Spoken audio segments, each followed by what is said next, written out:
Jammu Kashmir police ने फरीदाबाद के doctor के घर से 350 किलोग्राम विस्फोटक, असॉल्ट राइफल समेत गोला बारूद बरामद किया। आतंकी डॉक्टर मुजम्मिल शकील के घर से विस्फोटक बरामद, आतंकी संगठन जैश से संबंध का खुलासा। फरीदाबाद से मिले विस्फोटक का आतंकी doctor Muzammil alpha medical college में जूनियर डॉक्टर था। फरीदाबाद में किराए पर रह रहा था डॉक्टर। कमरे में छापेमारी में 300 किलो अमोनिया नाइट्रेट विस्फोटक बरामद।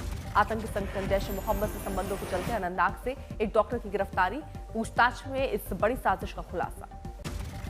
गुजरात एटीएस ने 3 आतंकियों को किया गिरफ्तार, जिसमें से 2 यूपी और 1 हैदराबाद का रहने वाला। गुजरात में पकड़े गए आईएसआईएस के आतंकियों पर बड़ा खुलासा, लखनऊ आरएसएस दफ्तर की रेकी करने का आरोप। इसके साथ ही दिल्ली के आजादपुर मंडी की भी रेकी की गई थी।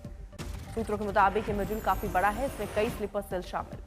वहीं जम्मू कश्मीर में पुलवामा में आतंकी नेटवर्क का पता चलने के बाद सुरक्षा बलों की रेड जारी।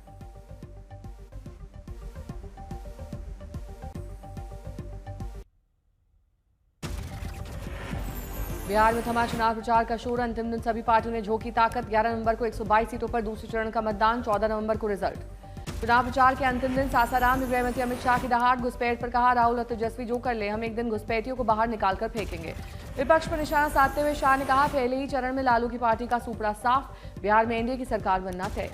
अरवल में जनसभा को संबोधित करते हुए शाह ने राहुल गांधी और तेजस्वी यादव की पदयात्रा पर कसा तंज, बोले जितनी यात्रा कर लें घुसपैठिए नहीं बचा पाएंगे। बीजेपी प्रवक्ता नीरज कुमार का महागठबंधन पर हमला, बोले महागठबंधन को अपनी हार पहले से नजर आ रही है। अररिया में विपक्ष पर जमकर बरसे सीएम योगी, बोले कलंकित और काले अतीत के लोग विश्वास के लायक नहीं, फिर से ला देंगे जंगल राज। आरजेडी और कांग्रेस पर हमला बोलते हुए सीएम योगी ने कहा बिहार को कांग्रेस और आरजेडी की जोड़ी से निरक्षरता और अराजकता की तरफ ढकेल दिया। मधुबनी में भी सीएम योगी ने महागठबंधन पर निशाना साधते हुए कहा जो राम का नहीं वो हमारे किसी काम का नहीं। गया में राजनाथ सिंह ने चुनावी सभा को किया संबोधित, बोले भारत का विकास बिहार के विकास से संभव है। कैमूर में तेजस्वी यादव के हर घर सरकारी नौकरी वादे पर राजनाथ सिंह ने कसा तंज, बोले राजनीति केवल सरकार नहीं देश और समाज बनाने के लिए की जानी चाहिए। पटना में आंध्र प्रदेश के आईटी और शिक्षा मंत्री नारा लोकेश ने विपक्ष पर हमला बोलते हुए कहा अब बिहार जंगल राज्य की तरफ नहीं लौटेगा। पुणे में राहुल गांधी ने चुनावी सभा के दौरान प्रधानमंत्री मोदी, शाह और मुख्य चुनाव आयुक्त पर लगाया आरोप, कहा बिहार में कर रहे हैं वोट चोरी। एनडीए सरकार पर हमला बोलते हुए राहुल ने कहा नरेंद्र मोदी, नीतीश कुमार अंबानी अडानी के लिए करते हैं काम, आम लोगों का भविष्य चोरी करने की कोशिश। किशनगंज रैली में राहुल गांधी ने बेरोजगारी उद्योग पर बीजेपी को घेरा, कहा मखाना से किसानों को नहीं बिचौलियों को फायदा। पवन खेड़ा ने प्रधानमंत्री मोदी के कट्टा वाले बयान पर पलटवार करते कहा बिहार में बदलाव निश्चित, प्रधानमंत्री की भाषा के लिए उनको माफी मांगनी चाहिए। राहुल गांधी के वोट चोरी वाले आरोप पर तेज प्रताप का बयान, कहा कोई फर्क नहीं पड़ता, जनता समझदार है। तेजस्वी यादव ने प्रधानमंत्री मोदी और एनडीए सरकार पर बड़ा हमला बोला, जनता का खाया 65% आरक्षण, किसी को भी बिहार की चिंता नहीं। तेजस्वी यादव ने समस्तीपुर वीवीपैट पर्ची वाली घटना को लेकर चुनाव आयोग पर उठाए सवाल, वोटिंग डेटा छिपाने का आरोप। जीत का दावा ठोकते हुए तेजस्वी यादव ने कहा 14 तारीख को कलम रोजगार वाली सरकार आ रही है, बिहार की जनता ने परिवर्तन का मन बना लिया। मुकेश सैनी के साथ मतभेद की खबरों से सिरे से खारिज करते हुए तेजस्वी यादव ने कहा इंडिया गठबंधन एकजुट, एनडीए सरकार का 14 तारीख को जाना तय। कैमूर में चुनावी जनसभा के दौरान तेजस्वी यादव ने पीएम मोदी पर तंज कसते हुए कहा मोदी जी ने रोकने के लिए छोड़े 30 हेलीकॉप्टर, पर जनता वोट से जवाब देगी। भोजपुरी स्टार पवन सिंह ने जनसभा को संबोधित कर मोदी नीतीश की जोड़ी पर गाया गाना, सभा में भरा जोश। मोतिहारी में पवन सिंह की सभा में मचा बवाल, भाषण के बीच बेकाबू हुए दर्शक, मंच पर कई समर्थकों के चढ़ने से गिरा चुनावी पंडाल। सुरक्षा बढ़ने पर तेज प्रताप यादव ने दिया बड़ा बयान, कहा मेरी जान को खतरा है, लोग मारना चाहते हैं। आपने दिल्ली एमसीडी उपचुनाव के लिए उम्मीदवारों का किया ऐलान, 12 सीटों पर 30 नवंबर को मतदान। दिल्ली में दिसंबर तक खुलेंगे 187 आयुष्मान आरोग्य मंदिर, मुख्यमंत्री रेखा गुप्ता का ऐलान। असम के मार्गरीटा शहर में ताई अहोम समुदाय द्वारा अनुसूचित जनजाति का दर्जा और स्वायत्त शासन की मांग को लेकर विशाल विरोध रैली का आयोजन।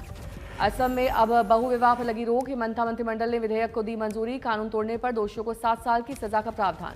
ये विधेयक असम बहुविवाह निषेध विधेयक के नाम से जाना जाएगा। 25 नवंबर को विधानसभा में पेश होगा बिल। बेहद खतरनाक वायु प्रदूषण से रेड जोन में पहुंची राजधानी दिल्ली, कई इलाकों में वायु गुणवत्ता 400 पार, एनसीआर में भी लोगों का घुट रहा है दम।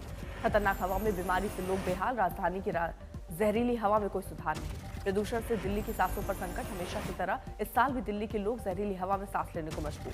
प्रदर्शनों को लेकर सौरभ भारद्वाज ने सरकार पर भ्रामक आंकड़े पेश करने का आरोप लगाया, बोले प्रदूषण के बढ़ते ही सरकार ने AQI मॉनिटरिंग स्टेशन बंद कर दिए। प्रदूषण को लेकर राहुल गांधी ने सरकार को घेरा, बोले साफ हवा का अधिकार एक बुनियादी मानव अधिकार है। कुल्लू की घाटियों में सैलानियों की लौटी रौनक। बड़ी संख्या में रिवर राफ्टिंग के लिए पहुंच रहे हैं सैलानी। व्यास नदी में रिवर राफ्टिंग का आनंद ले रहे हैं सैलानी। रोजाना सैकड़ों पर्यटक राफ्टिंग करा रहे हैं बुकिंग।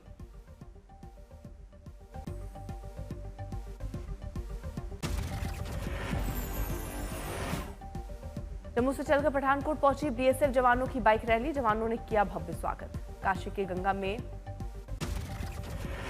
एनएसजी और एयरफोर्स की संयुक्त ड्रिल। हेलीकॉप्टर से रस्सी के सहारे उतरे एनएसजी कमांडोज। क्रूज पर किया ऑपरेशन आतंक। देश के कई राज्यों में बदला मौसम का मिजाज। उत्तर भारत समेत कई राज्यों में ठंड ने दी दस्तक। बिहार के गोपालगंज में पुलिस की गाड़ी से बाइक की टक्कर। तीनों बाइक सवार युवक घायल, अस्पताल में कराया गया भर्ती। तीनों युवकों की मौत की अफवाह उड़ने से गुस्साए लोगों ने पुलिस की गाड़ी में लगाई आग। इलाके में मचा हड़कंप। भीड़ को तितर बितर करने के लिए पुलिस ने छोड़े आंसू गैस के गोले। तत्काल कार्रवाई करते हुए मौके से कई लोगों को किया गिरफ्तार। पुलिस एक्शन के बाद कई घंटों तक इलाके में तनाव। आगजनी में शामिल आरोपियों पर सख्त एक्शन की तैयारी में है पुलिस। महाराष्ट्र नांदेड़ में दिल दिलाने वाली घटना। 22 साल के युवक ने 6 साल के बच्चे को किया प्रताड़ित। भोपाल के पुराने टिम्बर मार्केट में लगी भीषण आग। 40 से ज्यादा दमकल की गाड़ियों ने पाया आग पर काबू। झांसी विश्वविद्यालय के पास प्रेमिका को गोली मारने के बाद प्रेमी ने किया सुसाइड। दिल्ली के नरेला इलाके में केबल फैक्ट्री में लगी आग। चारों ओर फैला धुआं। कड़ी मशक्कत के बाद काबू। मनेर के दानापुर दियारा में दर्दनाक हादसा। मकान की छत गिरने से एक ही परिवार के 5 लोगों की मौत।